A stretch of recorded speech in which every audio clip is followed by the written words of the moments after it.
I am live. Good afternoon, everybody. Welcome to LinkedIn Live Leadership number 21. Today, we're going to be talking about identity. And it's a very important topic for leaders, because the identity that you create for yourself, the identity that other people see, is a really powerful force. So my name's Gary Crosby. I'm an action coach, business coach. My details are down here. And the purpose of this series is always just to share ideas and tips about my journey in leadership.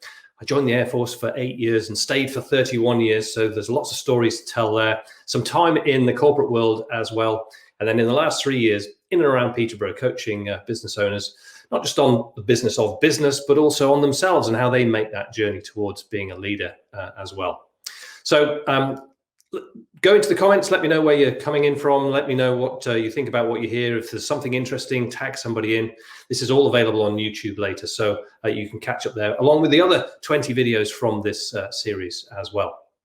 So let's start with identity. Let's be really clear about what identity is. You can't get better than this simple exercise. Just write these words down on a piece of paper, and then put something into the where those dotted lines are, because the words that you use in that space are the words that you use to describe yourself.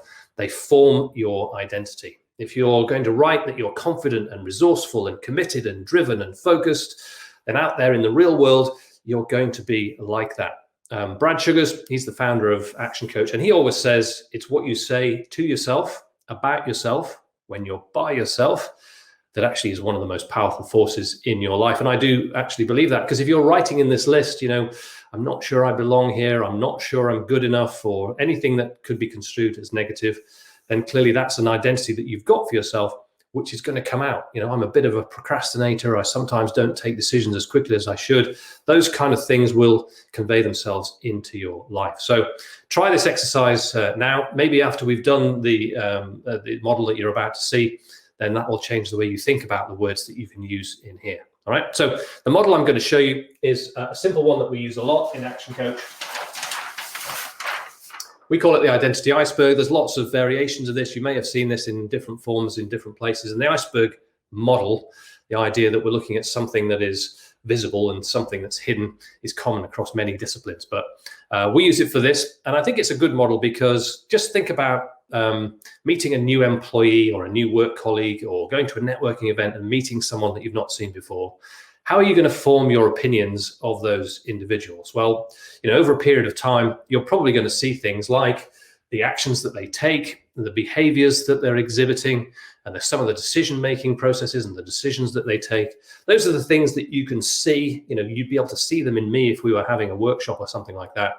And that's how you would form your initial opinion of that person. But for all people, leaders especially, there is a lot below the waterline to think about, both in yourself as a leader and in the team that you've got around you.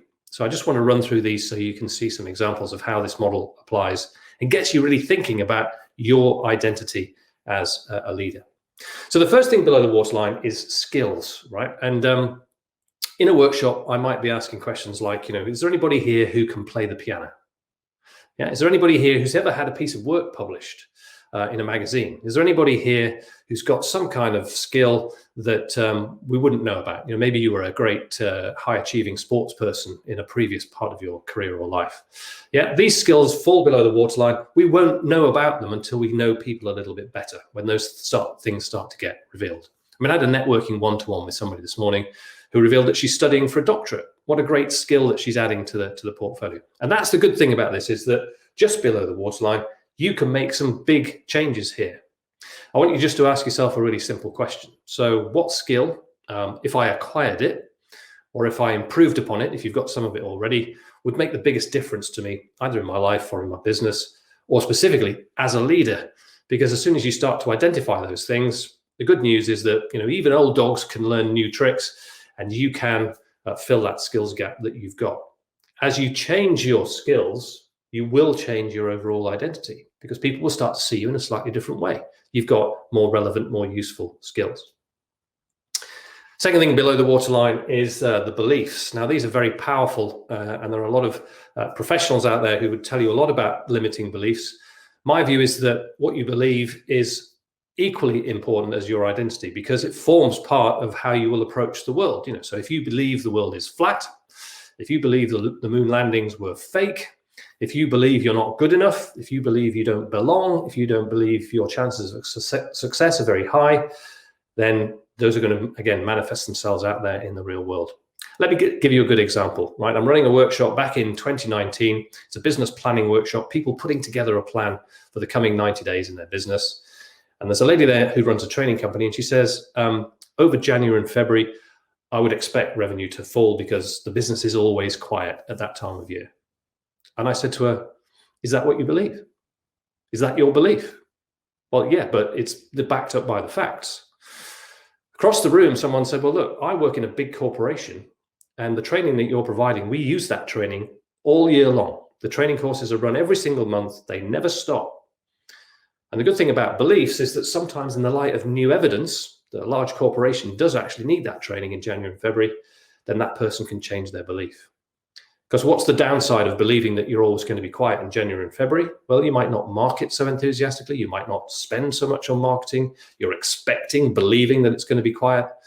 And so it is, because you're bringing about part of that real world impact on yourself. The next thing in the list is values. And of course, in values, we are talking about intergenerational things, societal things. You know, if you believe in honesty and trust and tolerance, those things are going to be passed down. It's part of nurture, it's part of nature. And these values are traditionally a little bit more difficult for you to change. They're an important part of your identity. They're a massive part of your company's identity. You know, what does your company stand for? What does your company behave like? These are all rooted in your core values. And it's really difficult for you to change these. Imagine if you were this is probably a really bad example. If you're a hardened criminal and you become a born-again Christian, then I'd imagine there's a value shift in there somewhere, right? But for most people, we're talking about gentle adjustments. But they form a big part of who you are as a leader, because other people look at you and go, that's who she is. That's how she behaves. Yeah. So that's important. And they all go to make up your identity, the things that you say about yourself when you're by yourself. And these are really important. They're not things that are unchangeable, and actually your identity will shift over time from being a producer in a workplace to maybe being a great manager and good motivator to perhaps being a fantastic visionary leader. So your identity will change as a consequence of some of these other changes that you make. But they're really important. Part of that is what you're saying about yourself. The final part of this iceberg is the environment that it sits in, the sea, with a very badly drawn fish and a jellyfish. But your environment is really important because it's of its impact on you, its influence on you as a human being. So the people that you spend your time with, you know, you may have heard this before, you are the product of the 5 people you spend most of your time with. Maybe that's true, maybe it's not, but certainly the people you surround yourself with are going to be an important influence on you and your transition, your growth as a leader. But that also accounts for things like the books that you read, the YouTube videos that you watch, the seminars that you go to, the TED Talks that you consume. These are all important parts of your environment. And if you create a really good and powerful growth-focused environment, then that's likely to feed through into your identity and everything else that people see about you. And as you begin to make changes in these areas that propel you forwards as a leader, then externally, people who meet you are going to see the changes in your decisions, in the behaviors you exhibit, the actions you take, and ultimately, of course, in your results as a leader. So that's really important too. So we've skipped through the identity iceberg. It's a great model. Normally I would spend a bit more time with clients talking through this and really digging deep to find out, for example, what they believe.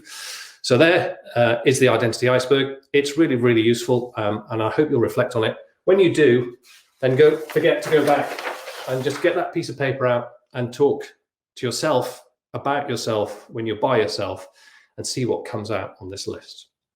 You can, of course, use these if you're into affirmations. Then affirmations are a very powerful way of you repeating these things to yourself and building that identity. All right, so Identity Iceberg, that was LinkedIn Live Leadership number 21. Thank you for those who've logged in. Thank you for the comments that you've made. Next week, we're going to be talking about influence in leadership. So, you know, really great leaders find a way of engaging with people and influencing their actions. And I'm going to share some ideas with you about how that works in modern leadership. And that will be LinkedIn Live number 22. Can you believe it? So head across to Gary Crosby Business Coach YouTube channel, where you'll find all of these videos from the past with me dressed, not quite as as casually as I am now because the weather's so warm, but you'll see all that content. It'd be great to see you across there on the YouTube channel. We'll see you next time. Thanks for logging in this time.